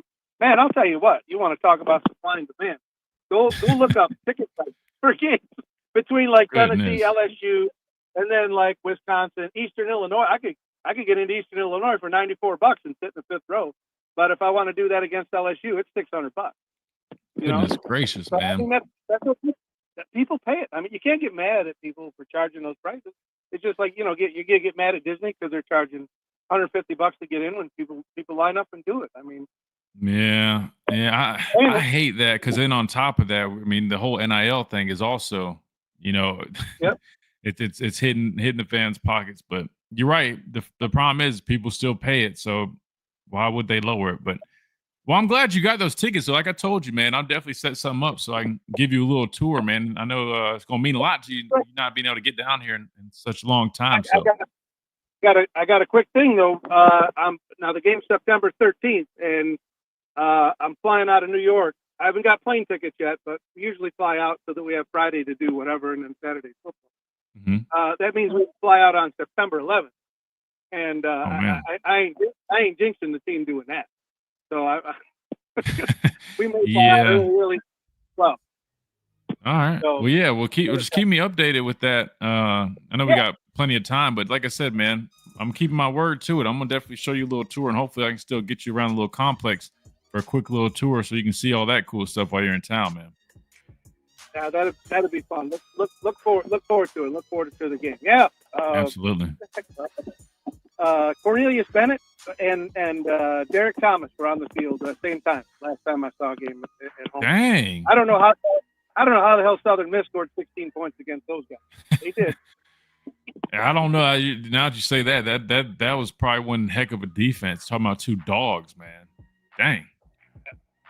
I think that was Ray Perkins' second or third year after taking over, and then he quit after that. Dang. Well, yeah, man, it definitely has been a while, but good that you're finally able to make it back. I'm looking forward to it, man. And glad that you got our new schedule, too. Yeah, absolutely. Yeah. Got a couple roads. Saw them up in Penn State, 2011. That's only like 3 hours north of us. So we'll have some road games. Yeah, absolutely. But yeah, appreciate it, man. Yeah. Absolutely. Always, Mike. You be safe, man. Appreciate you. Good deal. All right, we got to hit a timeout. When we come back, we wrap things up on this Wednesday edition of the Miller's Edge, Tide 100.9, 1230, WTBC.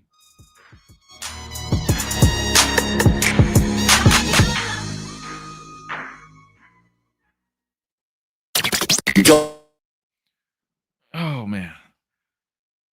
All right, we got one last segment. If you guys got any questions you want to hit for this last segment before we wrap things up, go ahead and drop them. After watching a few interviews with Beamer after our game last year, I'm circling South Carolina game myself. Absolutely. And you already know it. That's kind of like, tying it back into Mike's question. That's why it's kind of tricky when you pick and choose which games you're like, oh, well, I'd rather win or lose, because we won that game. But I would argue that put an even bigger target on our back, right? Because they were this close for beating us. And a lot of people would say they should have beat us that game. So you talk about their confidence and the fact that we've got to go to them. It's gonna be a tough one. I'm looking forward to it though. I pray we show up right, because again, that's where I'm from. It's where my dad played at. You guys know how he is. He's a big old Gamecock, man. And I would not hear the end of it. So please, please, guys, we got to show up. Gotta show up. Let's see. We were supposed to hear from that Kane Womack interview, but we're going to be cutting it real close. I mean, we could close with it, but I'm thinking we just save it for tomorrow. I'm thinking we save it for tomorrow. That way we got something to break down and actually have a chance to respond to it. Is your dad going to join? Good question, man. He'll probably hop on here from time to time. In terms of being here like every day, no. He's doing a whole bunch of stuff, man. He he got into Ubering, right? He really enjoys that. He says it's a way for him to do his ministry in a different form. So he got into that, and that was kind of why he stopped doing the show pretty much, because he was so invested in doing that. I just told him, man, it's probably best if you just stick with that, because he was doing it like during our show. We'd literally be doing our show, and he would be driving people around. I'm like, man, can you not just carve out 2 hours literally to do our show? But I don't know. I don't know if he just was having fun with it. He was making a lot. I don't know, but he just would not. He wouldn't listen to me. But you guys know how it is. That maybe if you got, I don't know, a relationship with your pops, man, they don't want to listen to the son. So, but he'll hop on from time to time for sure. And also now he's preaching at a church like 2 weekends out of the month. But no, we'll definitely get him back on here. I'll tell him that we're back running on here, and maybe he'll start hopping on here. But maybe you guys can convince him.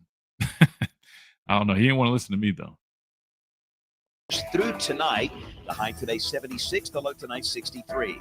Yeah, we'll save that Walmart tomorrow and Friday, Walmart. cloudy with occasional rain both days. Highs between 76 and 79. I'm James Spann on the ABC 3340 Weather Center on Tide 100.9. It's 76 degrees in Tuscaloosa.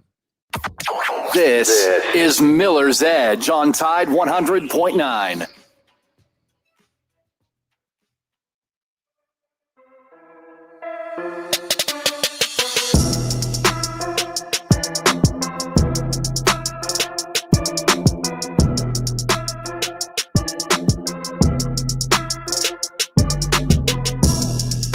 And welcome back into the Miller's Edge, Tide 100.9, 1230 WTBC.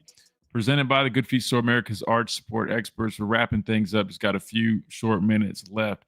We were planning on hearing from Kane Womack down at the Mobile Hall of Fame induction yesterday, but we're going to save that for tomorrow. Don't worry.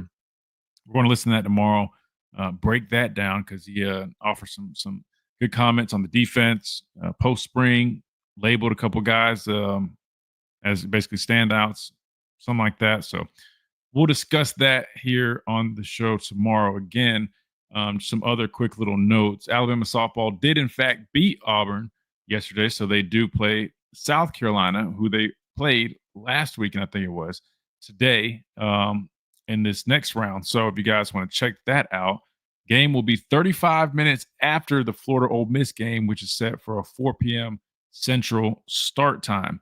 So I'd imagine probably looking at around maybe 7:30-ish of a start time. So if you guys want to check that out, you can do that at that moment in time. Chase, I didn't get to get your thoughts real quick. We only got a couple minutes left in the show. Regarding that post-spring top 25 list, were there any surprises there for you? And then also, what are your thoughts with Alabama being at number 11?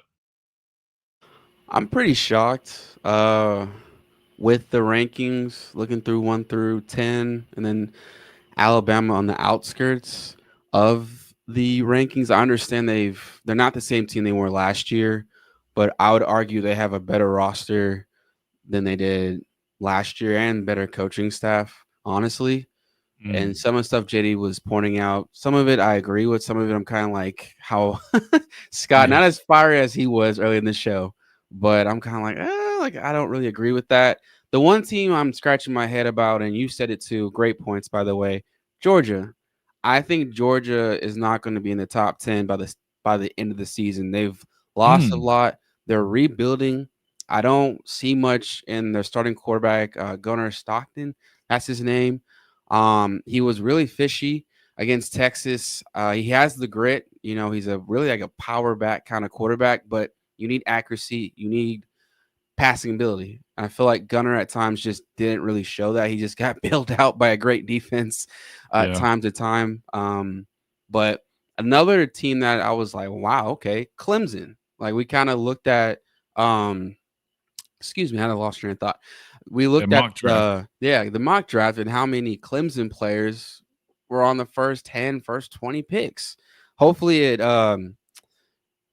it mirrors for this season. I wish nothing but the best for Dabo Swinney, but I just don't see that in terms of where they are with the ACC. The ACC is steadily getting better, especially with Bill Belichick and his girlfriend being the captain of the ship from time to time. But I don't kind of make you laugh a little bit, but I don't know. It's going to be interesting. Hopefully it shakes up a little bit with the first to 10 rankings because I just feel like I don't really see it. Like with Alabama being 11 of all spots is wild. So that's kind of my thoughts on it. I love the thoughts, man. That was funny. Look, yeah, we might need to discuss that because that is getting a little worrisome, man. But anyway, we'll save that for another day. But I'm with you. I do think 11 is a little too low. I think top 10 should be the deal. But again, it's all subjective. Doesn't really matter. But the good news is I firmly believe, this is just my opinion, also subjective, but we easily, a few games in, you'll see this team start climbing up the ranks. Because I think this team's going to surprise some folks. I really do. That being said, we got to get out of here. We got to make room for Wyatt coming up next again. Appreciate everybody. Appreciate Chase behind the glass. Appreciate our listeners on the app, on the radio, on YouTube, all that good stuff. Always appreciate you guys. Again, don't forget tomorrow we've got Josh Pate joining us 11:15 Central Time. So make sure you guys tune in. You don't want to miss it. If you got any questions you want me to ask him specifically, you can hit us up on X at the Miller's Edge. You can drop them here. We'll have the stream going live. So in the first opening minutes or so, go ahead and drop those questions, and we'll do that there tomorrow. All right here on the Miller's Edge, presented by the Good Feet Store, America's Arch Sport experts. Tide 100.9, 1230 WTBC, and also YouTube at the Miller's Edge. We'll see you guys tomorrow.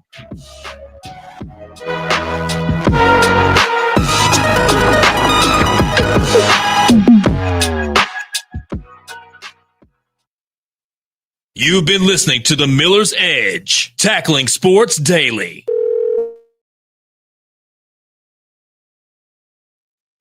All right, that'll do it for us, guys. Again, appreciate you. If you haven't already, if you're watching the replay, thumbs up. Like Jeremy said, that helps us out tremendously. Subscribe if you haven't. Again, Monday through Friday, 11 to 1 is the schedule. If you can't catch us on YouTube, you can always listen on the app, Tide 100.9 app, or the station itself. But again, if you guys like the visual, like we're doing here over on YouTube, man, obviously subscribe there at the Miller's Edge on X. You can keep up to date with us as well. And we'll keep on rolling. We'll see you guys tomorrow. Again, Josh Pate tomorrow, 11:15, right here on YouTube, on the app, all that good stuff. But again, 11 to 1, but 11:15, we got Josh Pate coming up tomorrow. We'll see you guys then.